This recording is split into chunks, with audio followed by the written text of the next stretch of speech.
Oh, c'est joli.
Magandang araw, good morning from Manila. I am Marian Reyes of the National Museum of the Philippines. For the next hour, I will be your MC in today's virtual media conference on the recent publication on the journal Radiocarbon of the Peñablanca cave drawings, the first directly dated rock art in Southeast Asia. This paper was released online on the journal by the Cambridge University Press on April 30, 2021, with a printed edition published last June 21, 2021. This media conference is organized by the National Museum of the Philippines and the Southeast Asian Ministers of Education Organization, Regional Center for Archaeology and Fine Arts, otherwise known as SEAMEO SPAFA. We are recorded and streaming live on Facebook and YouTube. Before we begin, let us all observe a moment of silence in honor of the late former President of the Philippines, Benigno Simeon Cojuangco Aquino III.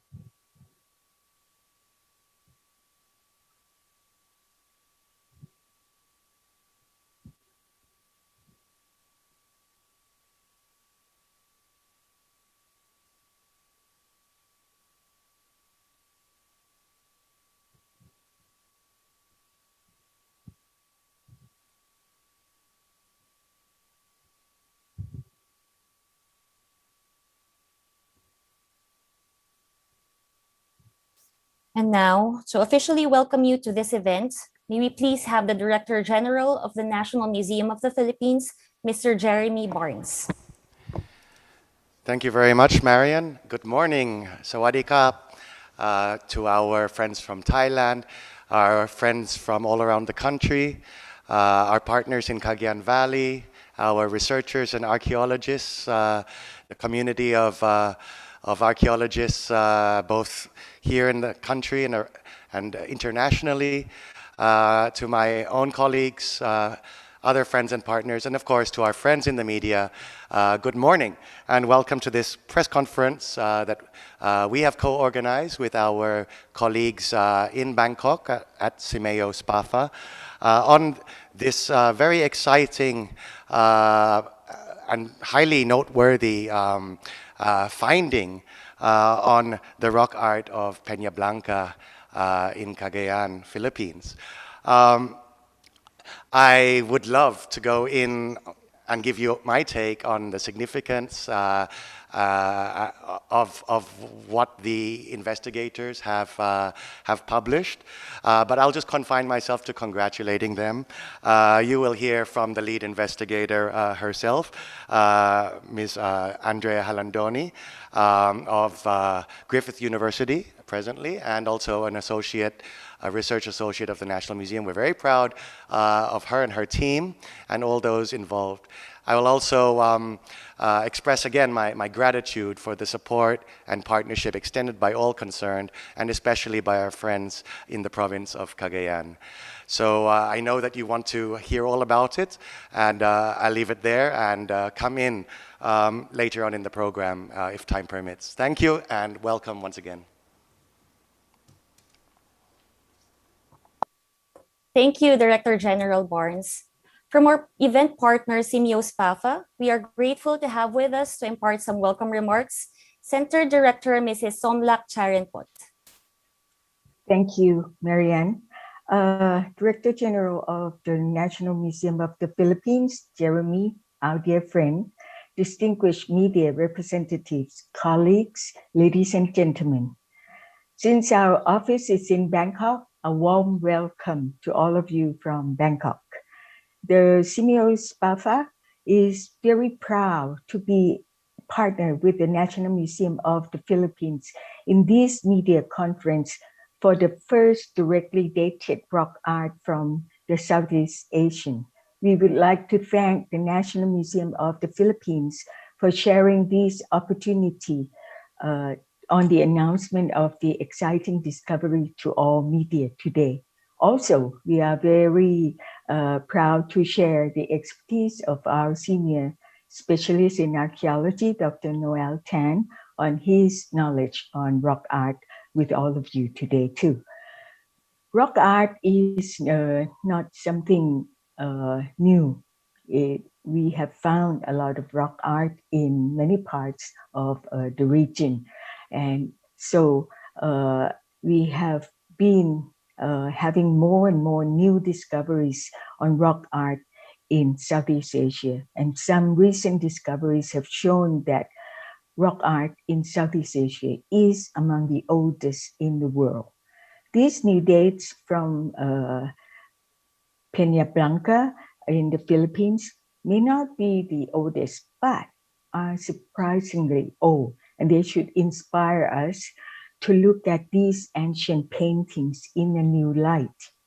We would like to congratulate Dr. Andrea Halandoni and her team for their landmark discovery, and we look forward to their future research from the Philippines and also probably from the rest of Southeast Asia. Most of all, I would like to congratulate to the National Museum and the people of the Philippines for these additional evidence of the people's history and story that one day can be intertwined into a bigger picture for the greater Southeast Asian region. So thank you and welcome once again. Thank you. Thank you very much, Center Director Charon Pot. We are now moving into the presentation part of the program. Please have your devices and questions ready, as we are going to try to read and address all of them later during the Q&A section. To learn more about the research and their team, may we now have the primary author of the publication, First Directly Dated Rock Art in Southeast Asia and Archaeological Implications, a pioneer digital archaeologist specializing in rock art recording and enhancement using photogrammetry and other remote sensing techniques from the Griffith University and a National Museum Research Associate, Ms. Andrea Halandoni. Thank you for that introduction, Ian. May I share my screen?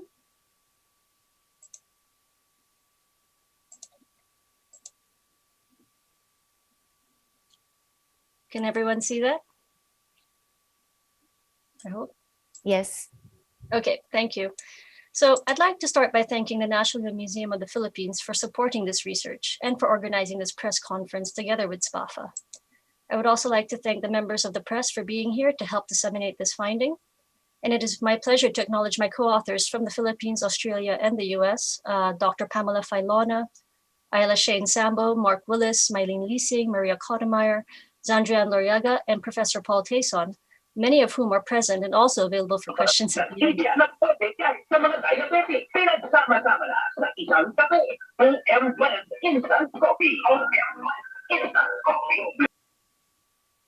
Finally, I want to take this opportunity to thank the Peñablanca local government unit and our local guides, Domingo Nida and Armand Panguluyan. I'd like to say without them, we'd be lost. What I'm hoping to share today is an appreciation of the significant cultural heritage for the people in Peñablanca, the Philippines, and across Southeast Asia. If we value something, we will want to protect it, and the rock art in the region is in need of protection from both natural and man-made damage. So, in the map in the upper left corner shows all the sites in Peñablanca with rock art, and these are the sites we know so far. We have already lost one of the sites, Hunong Springs. Here, yeah, and it was filled with debris sometime since it was first recorded in the 1970s. Locals say the debris was brought in by flash floods caused by deforestation in the area. The rock art of a human motif we dated is from Tuliao Hermoso, which is north. And the map on the right is where these sites are located in Luzon, and the map at the bottom is where it fits in with Southeast Asia and where similar human motifs are found. But other black pigment motifs are found across the region.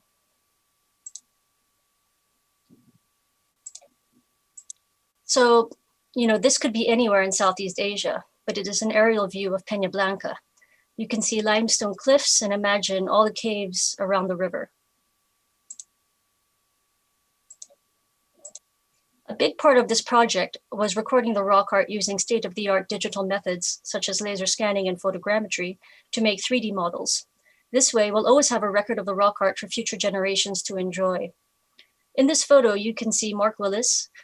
He and I are pioneering the new field of digital archaeology and teaching recording techniques to the next generation of aspiring Filipino archaeologists.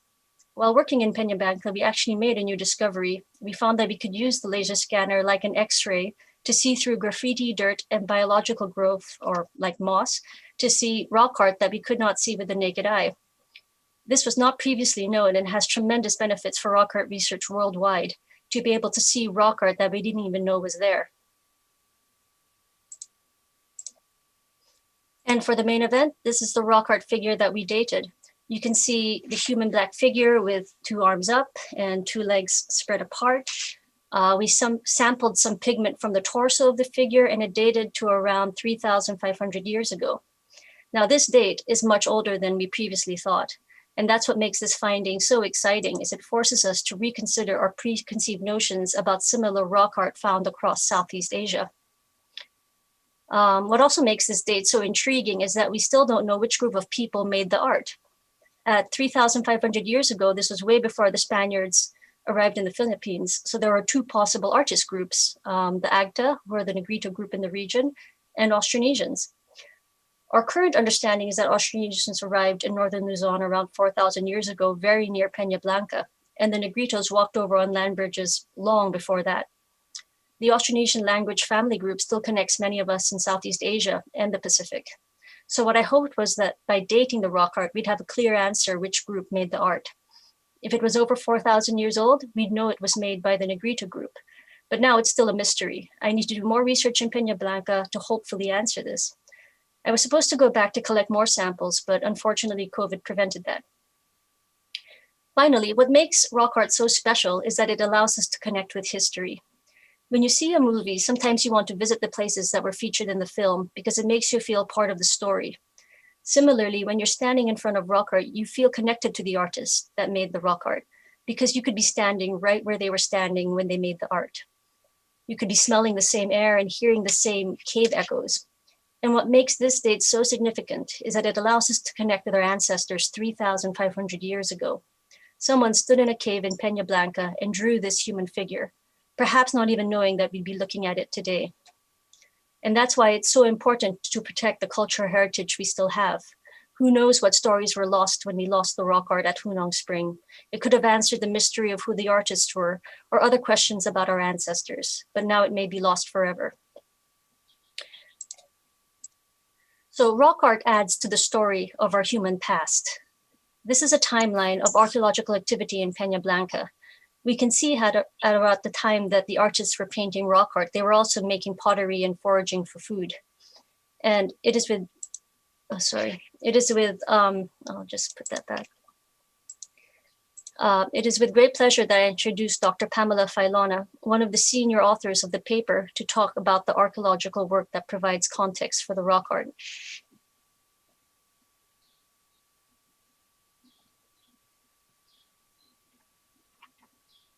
Pam, are you there?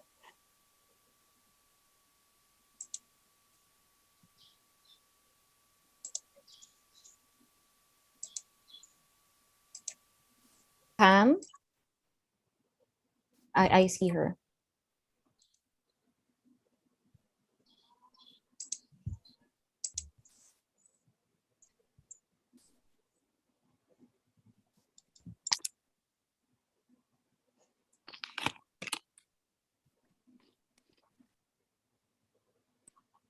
We are unmuting Marie Filona.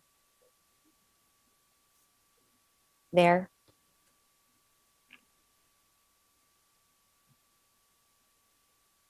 Pam, you're on.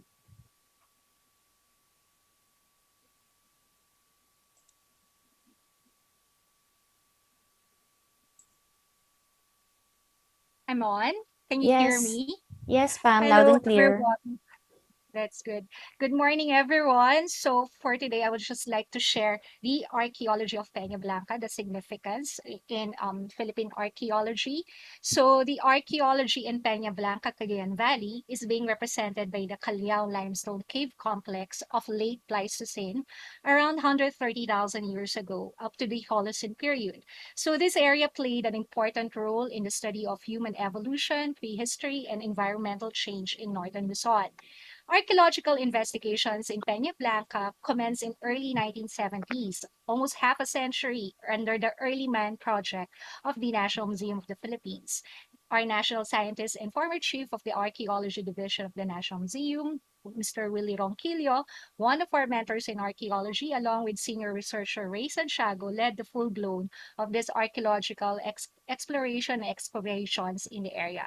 So they were able to identify a total of 99 caves and rock shelters, 52 contained archaeological materials, and 12 were excavated. So looking at the timeline being presented by Andrea and also published in the Radiocarbon Journal, the Callao Cave, part of the Callao Limestone Formation, has given us a pictures of cave occupation and prehistoric hunting and gathering activities. It is also where the new species Homo lucenensis was discovered around 60,000 years ago. So other caves presented the dependence of our ancestors to lake or freshwater resources, as stated from the archaeological materials recovered from the area, especially from the Musang Cave, with a shell date of 11,800 years ago and considered as a terminal Pleistocene period or Holocene transition period of the early Holocene. Hunting and gathering activity was sustained in the caves of Callao Limestone Formation in early Holocene and were supported by the charcoal dates provided by the Lancercot, Minori, and Rebel caves. These caves yielded numerous lithic artifacts, the stone tools, and were analyzed in the context of how prehistoric people make and utilize stone tools in a given environment. So other lithic noteworthy sites in Callao were the Agudan Flake Tool Workshop, Kibal Flake Tool Workshop, and the Patao area Paleolithic open site, so not part of the cave. So faunal bones deposits, namely cervus, deer, or sus, pigs, recovered in various caves in Callao limestone. They were prominent species of late Pleistocene to Holocene period. And the three endemic species, the recently published of cloud rat, which was found in Callao Cave. So foraging activities flourished in the late Holocene period, particularly in Arco and M caves. These were based from the unearthed ceramics as well as the lithic flake tools and debris, land snails, and freshwater shells and animal bones. So in sum, the dates and material culture discovered in the caves of Peñablanca showed Stone Age period of late Pleistocene to sites with earthenware pottery to the Neolithic period, and indicative of interaction between hunter-gatherers and settled people from pottery-making villages. So furthermore, the caves presented anthropogenic features, namely prehistoric cultural way of life that may be associated in the development of modernity and cognition of modern human. Thank you. Thank you, Ms. Alondoni and Ms. Filona, for sharing your group's interesting research findings on and history of this prehistoric cave drawings in Cagayan. Now, to give some insights on the archaeological impact of this study in the Southeast Asian context, let us hear from Senior Specialist in Archaeology of the SEAMEO SPAFA and the renowned rock art expert in the region, Mr. Noel Hidalgo Tan. Thanks, Ian, and congratulations, Andrea and team, for a wonderful research project. There are probably around 1,000 rock art sites in Southeast Asia. A lot of them are, most of them are red paintings. Then to a lesser extent, you have the carvings. And then a much smaller extent, you have the black paintings or the black drawings.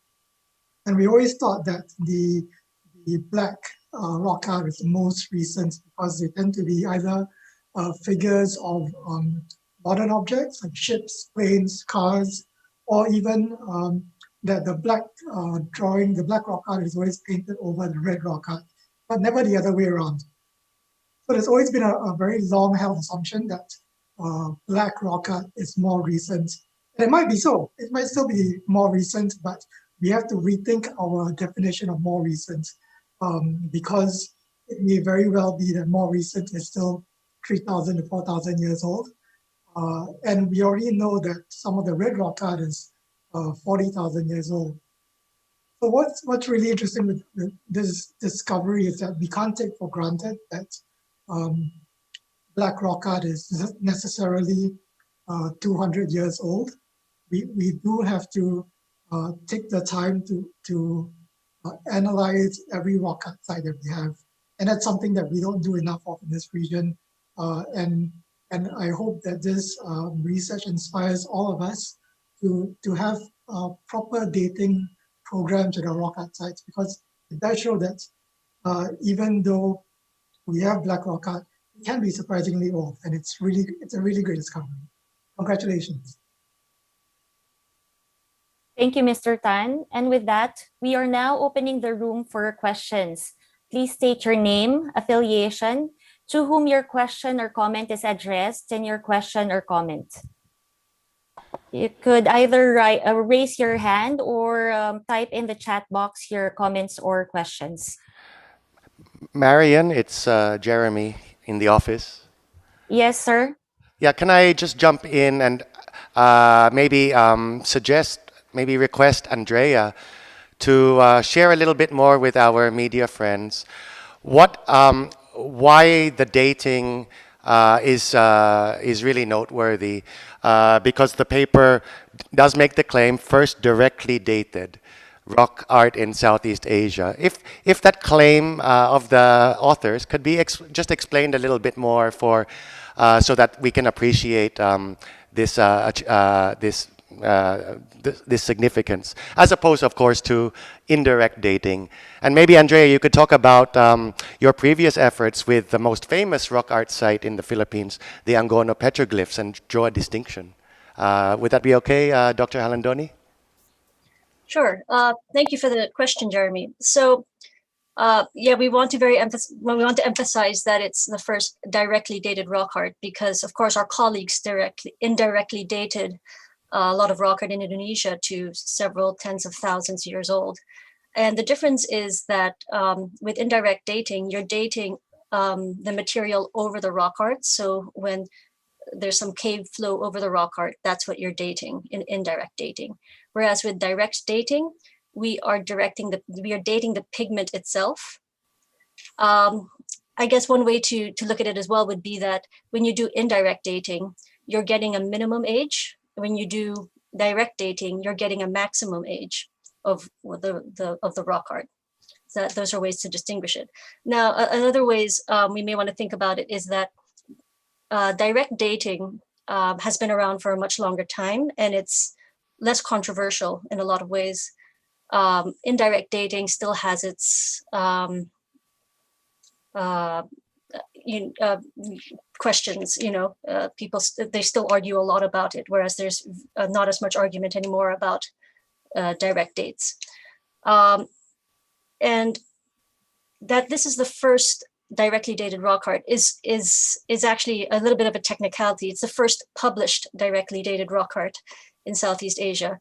Very soon after we published our paper, our colleague right next door, Dr. Huntley, published her paper, which directly dates rock art in Sulawesi, though that rock art is about 1,600 years old, so 2,000 years younger than our rock art in the Philippines, our directly dated rock art in the Philippines. And while I can't go into specifics about where else, but Dr. Huntley, Professor Tayson, and I have worked on other places in Southeast Asia, and the rock art there is also much more recent for directly dated rock art. So what's also special about this, which I felt a bit weird if I emphasized it, but it's the first, but it's also the oldest that we know of. And since our team is very active in rock art research in Southeast Asia, I think we can say that quite confidently, that at the moment, this is the oldest directly dated rock art in Southeast Asia. And to compare it a bit with Angono, well, they're completely different styles, right? And I worked on Angono with Professor Paul Tayson, who, for those of you should know, he's probably one of the most renowned rock art researchers in the world. Both Dr. Noel Tan and I were supervised by him for our PhDs. And so he's seen a lot of rock art all over. And when we saw the rock art in Angono, that was another interesting thing. Was right away he, Professor Tayson, identified that there were several phases, which we published a paper on there. Because before that, there were people who doubted the authenticity of the rock art of Angono, who thought that it was done recently. And again, we can't date that one yet. There are no good tools for dating engravings yet, but we can say that it's probably not recent, and it was done in over phases. It's a bit it's difficult to compare it with Peñablanca because one is an engraving and one is a painting or a drawing. In terms of motif types, they both have anthropomorphs. Though I would say Angono is a lot more dominated by anthropomorphic figures than Peñablanca would be. You know, Peñablanca doesn't have that many anthropomorphic figures. Thank you, Ms. Landoni. Anthropomorphs being human-like in form. Okay. First, we would like to acknowledge the presence of our Director, Deputy General for Museums, Dr. Ana Labrador, who's joining Director Barnes in the boardroom. Hello, ma'am. So do we have questions or comments from our press friends on the dating, on the research, on the in the area, hotbed for archaeological findings recently?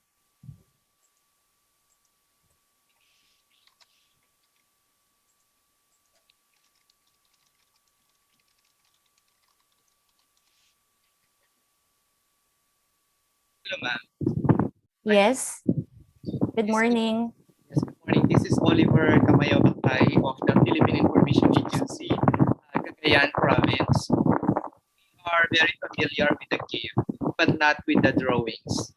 I am surprised that there are drawings. How many times I entered the cave, but we haven't seen any drawing in that cave. So I am also excited to see which part of that cave, there are 7 chambers of the cave, which part of that the drawings are located. My question is, what will be the impact now, or what will be the effect of these newly discovered drawings to the tourism industry of the province of Cagayan? Because Calao Cave is the flagship tourism destination of the province.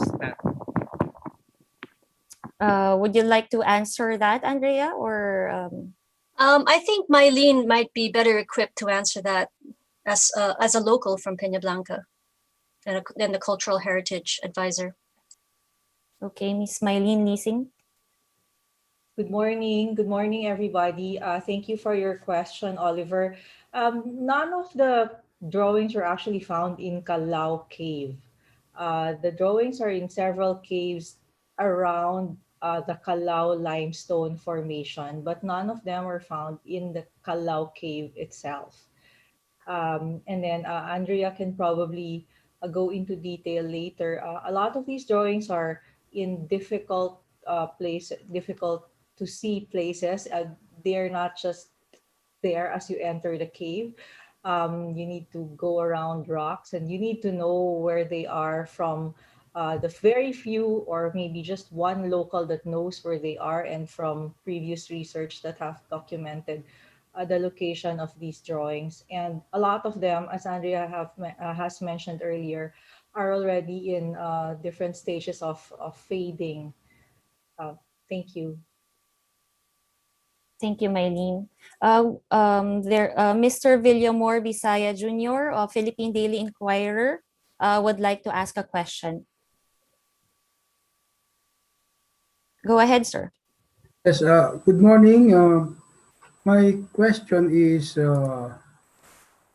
with the discovery of the fossils of Homo lucenensis, giant cloud rat, and other artifacts in Calao Cave, will there be more archaeological diggings being lined up for more researches in the area? And in relation to that, are the preventive measures or whatsoever being done so as not to alter or damage portions of the caves? Thank you, sir. Who would like to answer the question from Mr. Villamor, Visaya, on archaeological diggings or research in the area in the future? That's I feel like yes. that's a National Museum question, right? Yes. Yes, I was Yes, about to sir. jump in. Yes, I was waiting to see if anyone else would jump in. But no, well, the National Museum, up to the present time, kind of facilitates archaeological research in Peñablanca specifically, but also elsewhere, of course, in Cagayan and throughout the country. Now, as the press kit says, Peñablanca has become quite has generated quite a lot of findings in recent years. So there's been a resurgence of interest, and there have been many different research teams. No? So if you're speaking of Homo luzonensis, that's of course a team led by our friend and colleague Arman Mijares of UP Diliman, who I don't know is in the group, but I'm sure he and his colleagues plan to extend their investigation both in Calao itself and perhaps in adjacent sites. And then, of course, the team behind the Cloud Rat and of course, Andrea's team. And from time to time, in-house teams or in-house investigators from the National Museum here.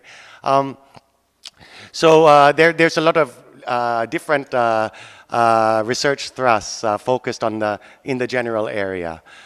So yes, we fully expect that to continue, especially because the findings that have been generated are really quite noteworthy, quite interesting to the professional community and to the public. And we're very, very happy with what's been happening in the last several years. Now with protection, here I would like to invite our friends from the LGU to come in. Protection of caves is quite complex, falls under a quite complex framework, and very much depends on certain, case-to-case basis. For a cave system as developed and as well-known and as accessible as Calao, that protection of that site really relies on direct security measures, warm bodies, CCTV, controlling access, and so on and so forth. For the vast majority of caves, though, we rely on lack of knowledge, inaccessibility. It's really a lot of these are in quite wild places. And yes, monitoring at the local level, in the barangays, in the sitio, the sitios of these barangays, and then of course the municipality and the province that they're under. So very often it's a local government led effort. No, really relies on people who live in the area, who farm in the area. And who, if there's a connection with indigenous groups, of course, the indigenous groups whose ancestral lands these caves may be sited on.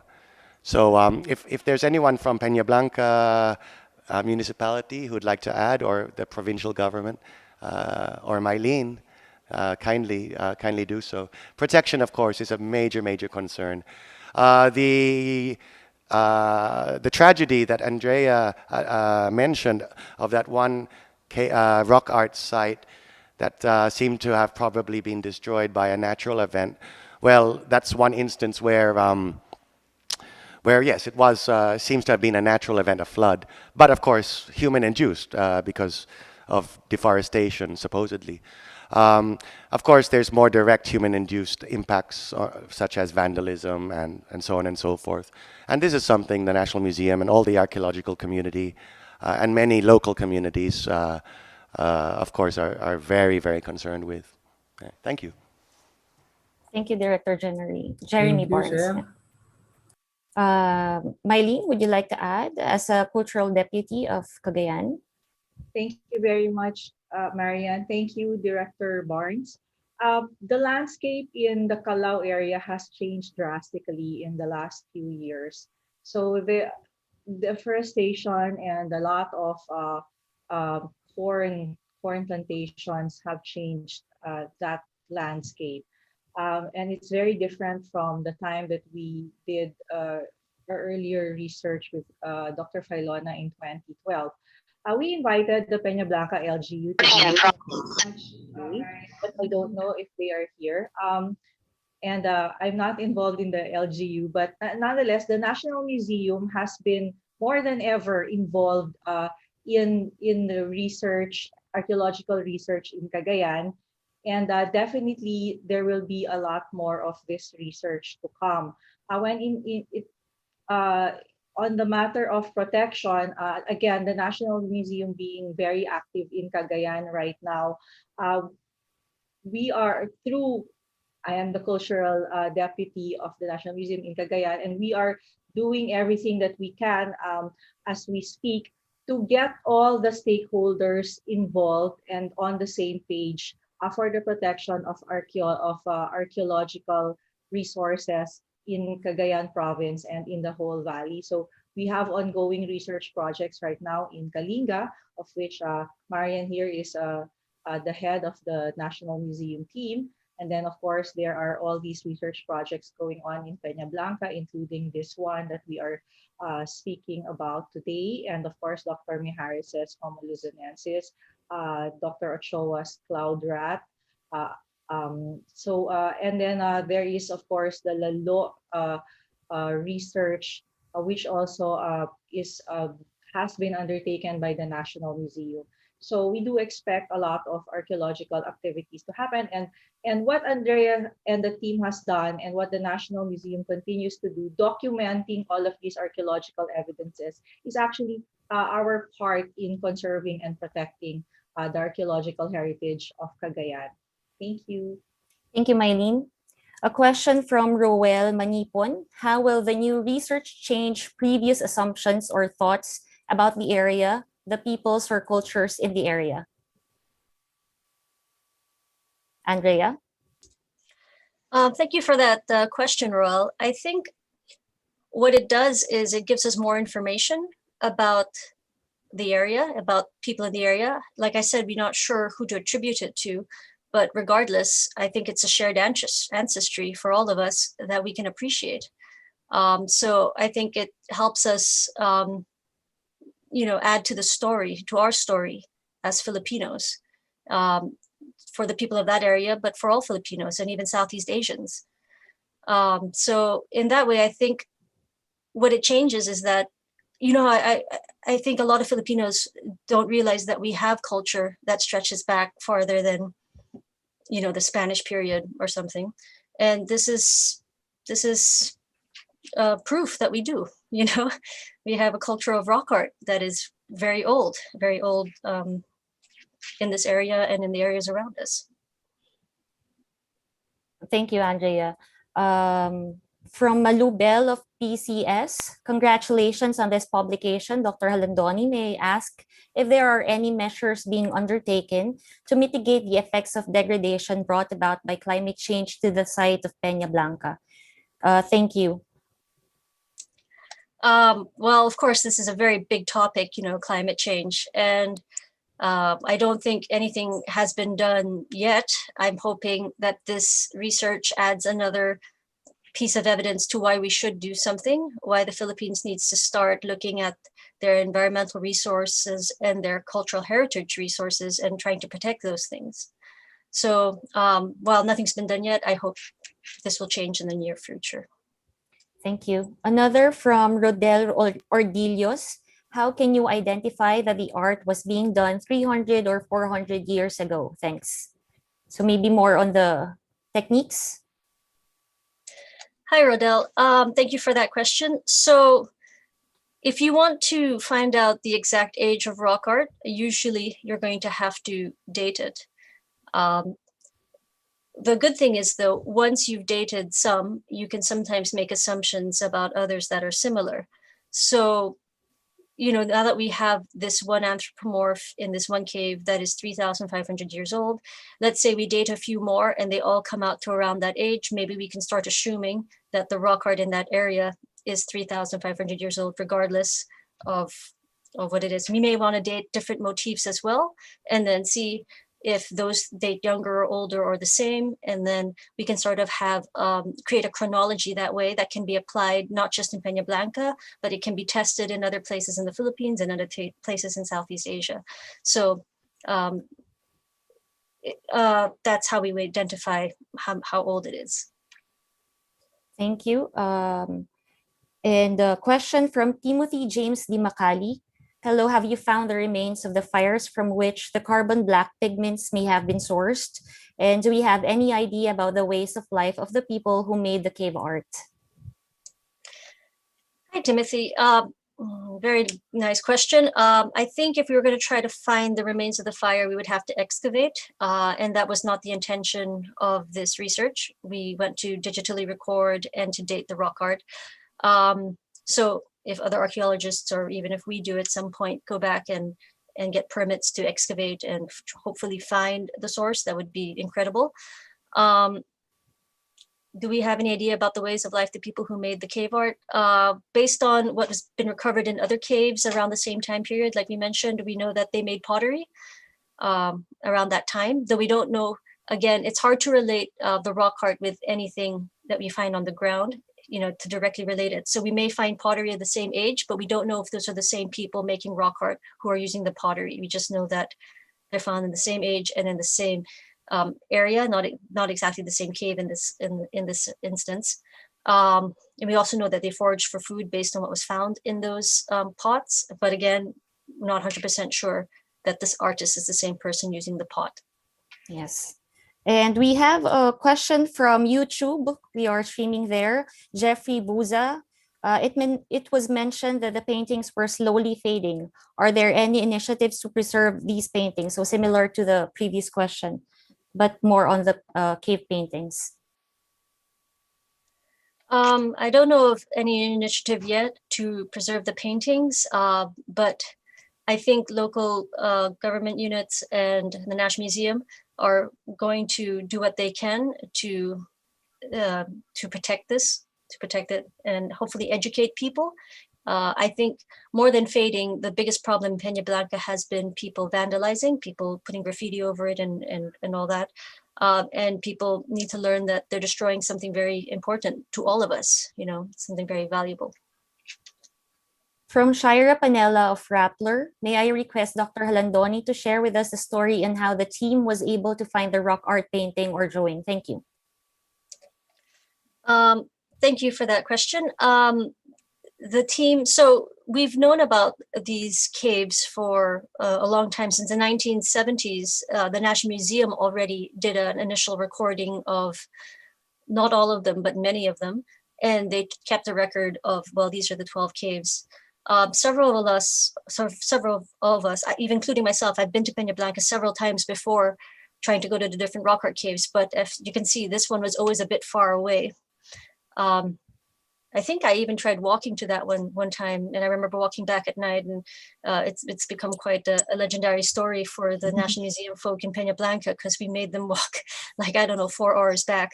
But they're hard to get to. And this was just part of routine recording all the sites. We wanted a record of all the rock art that was known as soon as possible, so that before it gets damaged anymore, so that we have that record. And I was always curious about who made the art. And I thought, well, one way we could answer that would be if it dated older than 4,000 years, which seemed unlikely, because we always thought black rock art was very recent. But since no one had done it before, I wanted to do this. In fact, I wanted to do this for my master's thesis at the Archaeological Studies program 15 years ago. Yeah, a long time ago. So this is actually a very important personal project for me to have done finally, of dating it and getting this fantastic date and answering some questions.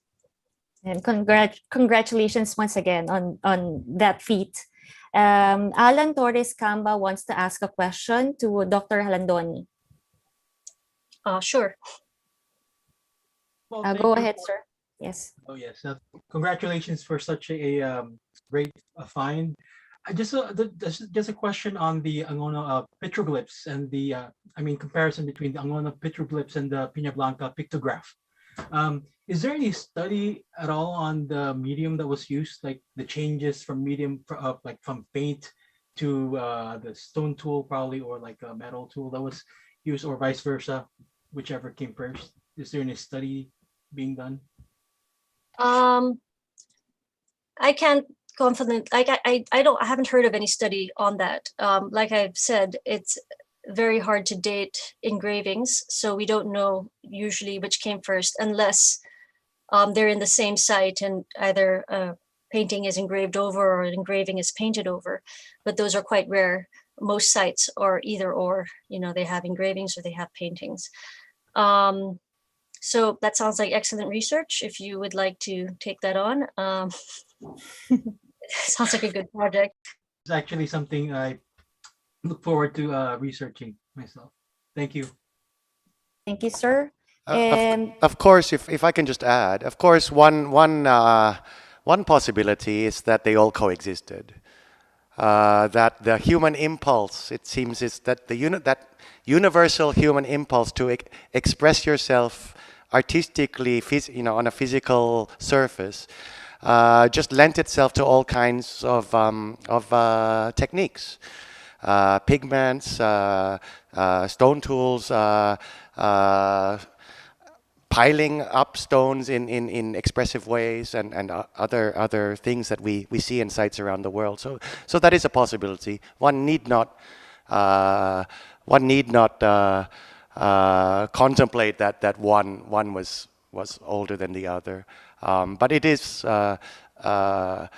it would be fascinating finding if a site could be found where a chronology of techniques could be definitively established. That would be something. Thank you. Thank you, sir. We have one from Franz Sorilla of Tatler, Philippines. He asks, what kind of pigment material was used for the rock art? Is that traceable? And are there similarities in the rock art and those found in other parts of Southeast Asia? Hi, Franz. So the pigment material is carbon black. So it's not quite, chemists wouldn't classify it as charcoal because it has a different range of materials it could have come from, and it has a different characteristic, I suppose. I'm not a chemist, but that's in my discussions with them. So is it traceable? Yes, and in fact, Dr. Huntley, who I mentioned earlier, does that. She traces pigments, usually ochre, but I don't put it past her to be able to trace other things. And so if you're trying to trace it to, like the earlier question of finding the fire pit where the carbon was recovered from, yeah, that I imagine that would be possible. Another question, are the similarities in the rock art with those found in other parts of Southeast Asia? Well, there's a lot of black pigment rock art in Southeast Asia. Now, whether it's charcoal or carbon black requires chemical characterization. And so we can find out. We have PIA Cagayan. We have sample photos of the drawings if available. They will be available in a link that will be sent to the chat box. It's a press kit for everyone that will be accessible. In Cagayan Museum, Kevin Baklig says, congratulations from Cagayan Museum and the provincial government of Cagayan. We reiterate our full support and commitment to archaeological researches in Cagayan and in the vigilant protection of these sites. Comment from YouTube, Yadi Mulyadi. Congratulations for the team. Very interesting finding. The results of the rock art research in the Peñablanca must be followed up with a wider scope of rock art research. It is time for the collaborative research to rock art in Southeast Asian region. I agree. Yes. Jeffrey Buza has a question on Lalo, but I'm afraid that's outside the scope of this of this topic. Prince Wilson Macarubo of CHCS. Pagbati at maraming salamat, Dr. Halandoni and team, on your recent publication. This is a turning point in the history of Cagayan. Such cave drawings need to be preserved for the future. And that it's a similar comment from Michelle Eusebio a while ago. And more congratulatory messages from University of St. Louis, Tuguegarao, from Michael Tabao. What is the scale or measurement of the rock art with those of the rest of the cave that may be its contemporary and compared to other rock arts in the Philippines? So when you compare the rock art in Peñablanca with, let's say, Angono, they're much smaller. A lot of the figures are much smaller, but that could also be the canvas that they're painting on. I mean, if you've been to Angono, it's a beautiful straight wall rock shelter. You know, you have a huge canvas to engrave as big as you want. Whereas in Peñablanca, you're working in a limestone cave. You know, you're working on columns, on uneven rock. It's a very different place to paint on versus Angono. If you look at the original journal article, the pictures should have scale to give you an idea. I think it's maybe from memory 5 centimeters, maybe 5 to 10 centimeters across, and it's almost a square, I would think. Thank you. From Irene Gonzalez, Filipino Mirror, you said earlier that you can invite LGU. How about the student? Ms. Irene, if you could clarify this question, please, and to whom the question is addressed. Thank you.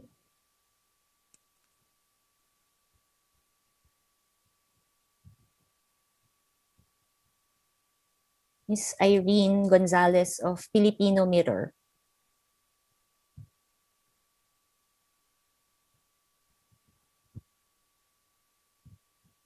We are also checking our YouTube for a live streamed video if there are questions or comments.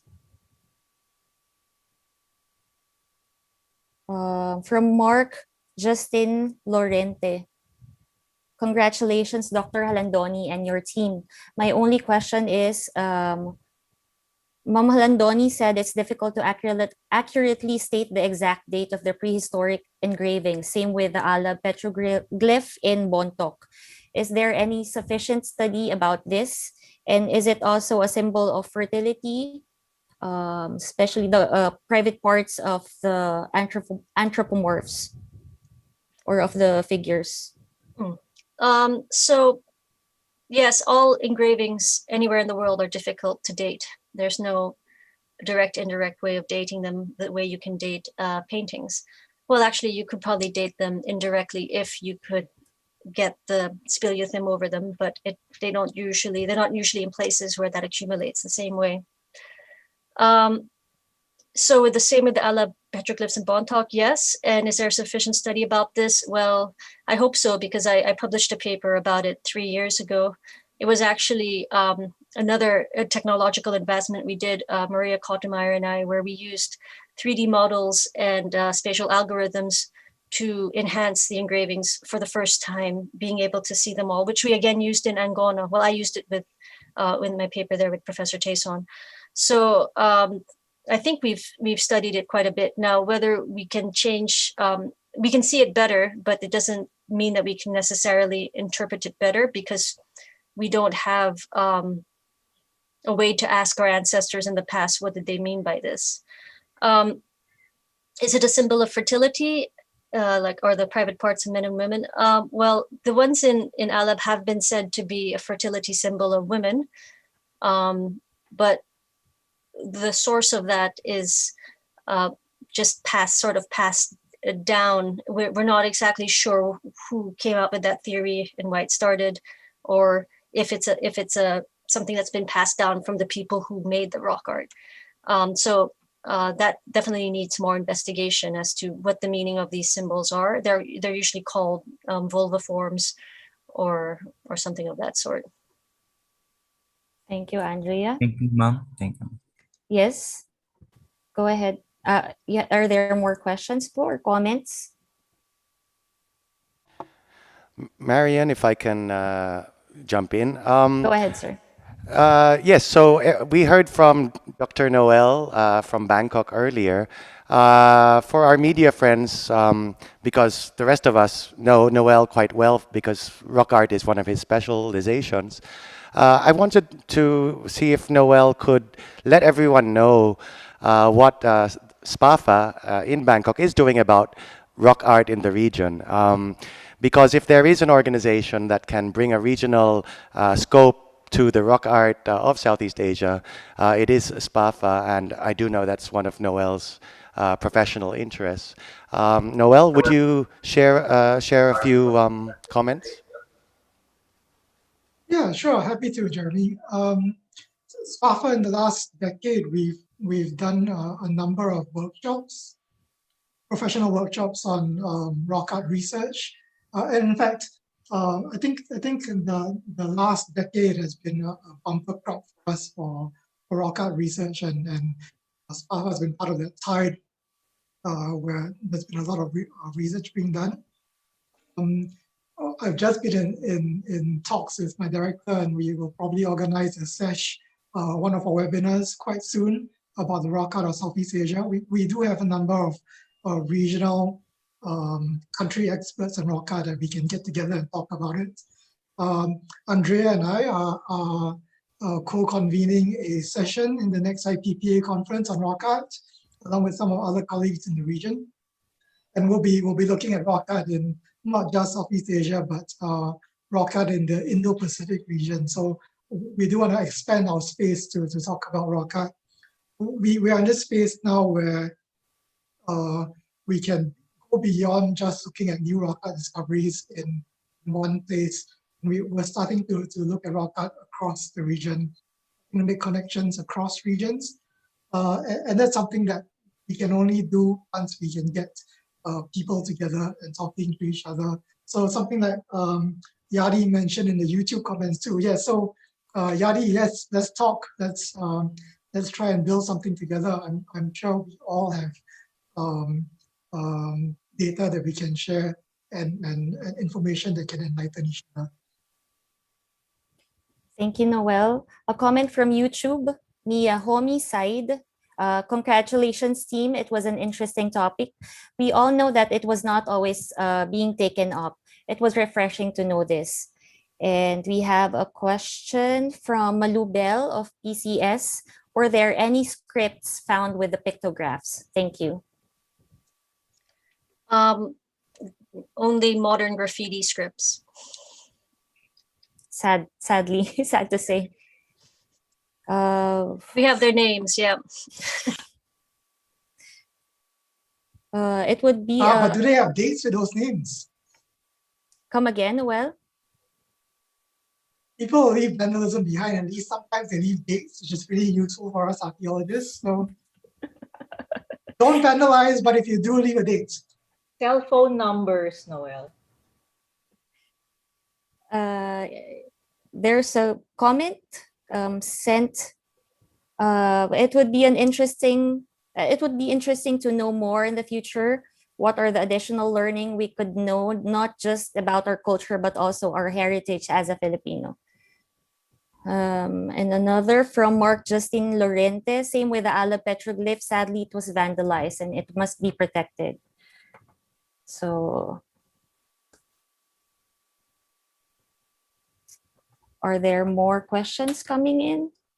Ian, may I say something about going back to the question about preservation and protection? Go ahead, Maylin. What we are doing right now is part of preservation and protection, delivering our research to the public, the National Museum and SPAFA, making it available to everyone online. There are many layers of preservation and documenting, as with archaeological research, what Dr. Halandoni has done, and then making the information available and interesting to the public, as what the National Museum of the Philippines is doing right now with SPAFA, delivering that message to the public. This is all part of protection and preservation. And on the part of the local government, the provincial government of Cagayan is working hand in hand, stronger than ever, I guess, with the National Museum in raising awareness about the archaeology of the region, especially Cagayan province. And that is a very important layer of protection. It's the raising of the awareness of the people who live in the area and who utilize the area. A lot of the time, destruction happens when people are ignorant of these important archaeological resources that are in and around the places that they live in. So the raising of awareness is a very, very important measure in doing archaeological and cultural heritage protection and preservation. Thank you. Thank you, Mylene.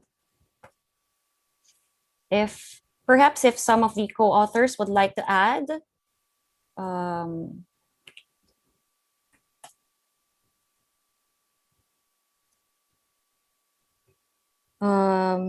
There's a question from YouTube. Tim Maloney, was there any attempt to identify the implements used in engraving?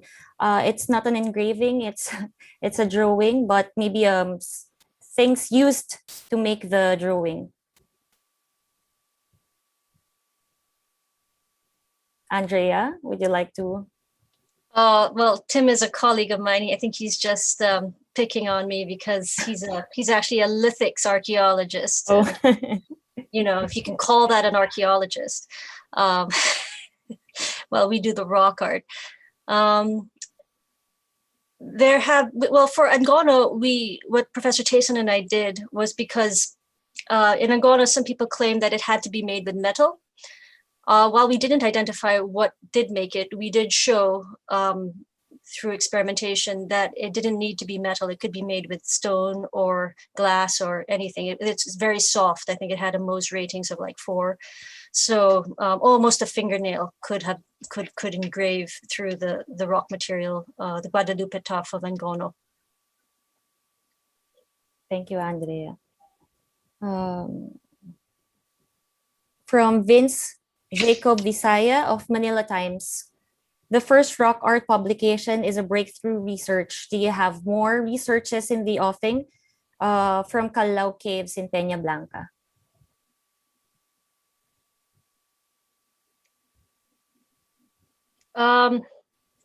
Well, I'm not sure which one got published first, but like I mentioned, we did publish about the use of the laser scanner, which we discovered in Peñablanca for seeing through graffiti and moss and dirt. So that was one research publication that came out. A few of us, I'm working with some of the very young researchers who are doing excellent work, Zandy and Shane, and we're working on a paper about tattoos and rock art. Thank you, Andrea. We have time for 2 more questions.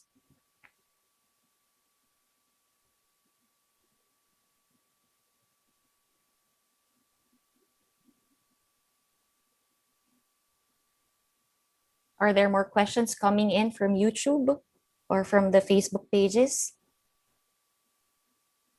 Question from YouTube, Louis Egan Martinez.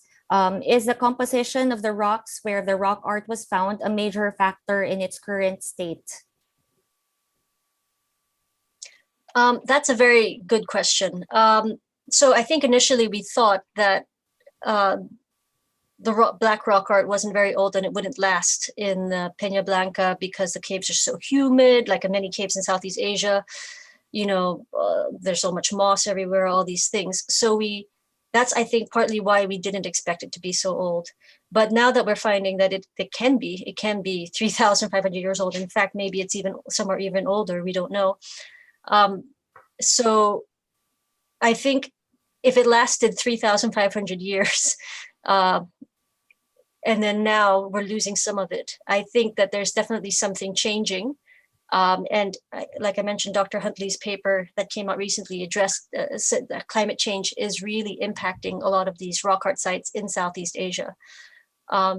So we need to really think about it's not the where the rock is or the type of rock it was, because it's lasted so long on that material. It's something we're doing now in our environment that's changing something, that's making the rock art degrade faster, and we may lose it from a lot of different ways. Thank you. A comment from Marie Andre Palon. This is maybe the time that our media outlets can work on to let people be aware of these archaeological findings and how they should be protected. Yeah, I'm very happy with all your questions and all your interest. I'm overwhelmed with excitement for this in terms of I didn't know what to expect in terms of how the media would react, but I'm very pleased that you all seem to be as concerned as I am with the rock art there. Thank you, Andrea. And perhaps the last question that we have two more. Center Director, do you want to ask a question or? No, I just want to say congratulations once again to all the team. I am very fascinated with rock art always, no matter where it's found, because rock art is, I am from archaeology background. So whenever we found skeleton, potteries, potsherd, and everything, it's just like an introduction to our ancestors. But whenever rock art is discovered, it's more than that. It speaks to us. It's kind of like they wanted to show their way of life, their archaeologically, historically, and artistically. I found that the rock art that you show is similar to some of the rock art I've seen in Thailand, the figures and everything. And many times they look alike all over the world. So there must be some connection of these stories around the world about human. So therefore, I think that that's why I think there should be more and more discussions among rock art experts and, archaeologists. Well, some rock art in different countries belong to different section of departments. So, but they should talk and compare. And one day we will find that what is the picture, the real picture of our ancestors around the world. So thank you and congratulations once again. Thank you, Center Director Sharon Pot. We have a question from Manila Times, Leander Domingo. Have you encountered people who doubt your find and that they would say it's just pareidolia?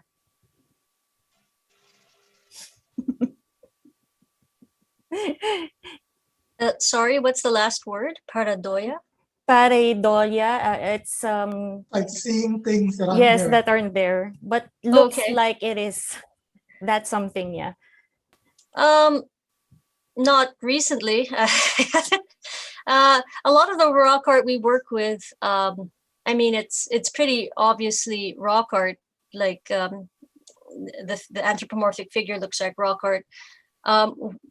I think what you get a lot of is questions of whether it's artistically interesting or something, or aesthetically pleasing, which is different, but whether or not it is humanly placed. There are some things I think are questionable. Some people might think something's rock art, but it's actually natural.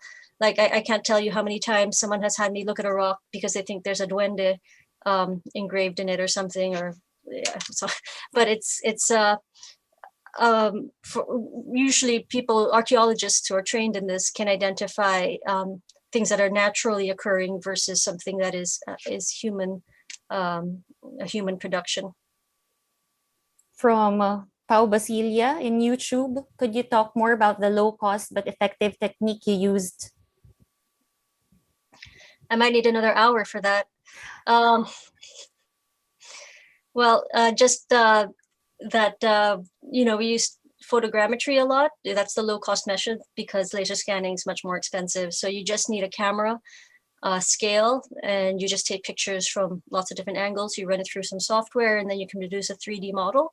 But that's just one step. I mean, and producing a 3D model is, basic thing everyone should do. Every digital rock art person should do. It's what else you do with the 3D model. Like if you enhance it using different techniques. If you lately, I've been getting into machine learning and a bit of scripting to do a lot more things automated. So that's where we're taking a lot of this, which is still low cost. And you think about it, once it's been done, you just keep replicating that the same script.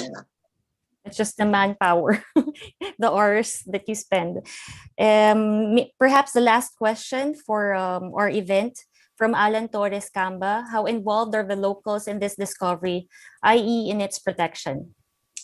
Well, I always have to credit the locals, and that's I always do, because we would not be able to find these sites without them. I mean, they're really the first line and everything, and it won't be protected if they don't have the interest in protecting it. So you really have to reach out to the local community to want to protect this from people visiting from all over the Philippines, researchers coming and possibly destroying it. There are things that the locals need to be aware of and need to value their own rock art. Thank you, Andrea. And the link for the press con has been posted on or will be posted on the chat box.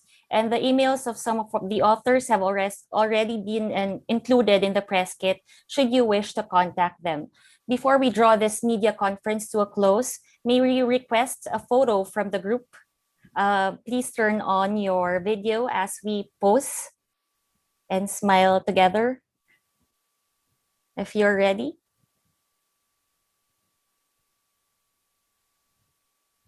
Thank you for turning on your video. And 1, 2, 3. 1, 2, 3. One more. 1, 2, 3. Thanks, everyone. This has been the virtual media conference on the publication on the Peñablanca rock art. Thank you to our partner organization, SEAMEO SPAFA, the authors, the NMP Audiovisual Services team, SEAS and Museum Services Division, and especially to you, our media friends who attended this event. Stay tuned for more events, programs, and activities from the National Museum of the Philippines. Once again, I am Marian Reyes. Please continue to keep safe and enjoy the week ahead. Thank you, everyone.